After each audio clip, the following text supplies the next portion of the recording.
காலத்தை வீணடிக்கும் தலைவர்கள். ஐக்கிய மக்கள் சக்தியின் தலைவர் சஜித் பிரேமதாசவுக்கும் ஐக்கிய தேசிய கட்சி தலைவர் ரணில் விக்ரமசிங்கவுக்கும் இடையில் கடந்த காலங்களில் நேரடி பேச்சுவார்த்தை எதுவும் நடந்ததில்லை.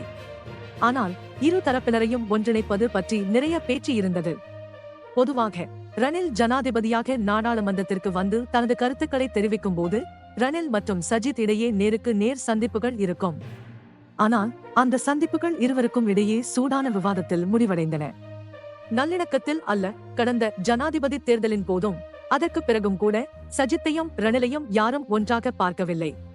சில குழுக்கள் இரு கட்சிகளும் இணைய வேண்டும் என்று பரிந்துரைத்த போதிலும் சில இடங்களில் தனிமைப்படுத்தப்பட்ட விவாதங்கள் நடத்தப்பட்டாலும் தலைவர்கள் மட்டத்திலான விவாதம் எங்கும் குறிப்பிடப்படவில்லை. இதுவே இன்னும் காணக்கூடியதாக இருப்பதாக தெரிவிக்கப்படுகிறது.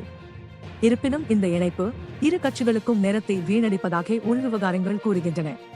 கடந்த காலத்தில் இலங்கை அரசியலில் ரணிலை போல இரக்கமற்றவர் யாரும் இல்லை. சஜித் இப்போது அந்த நிலையை அடைந்துவிட்டார் என்று சிலர் கூறுகிறார்கள். மற்ற விஷயங்களிலிருந்து அல்ல, காலத்தை வீணடிப்பதில்.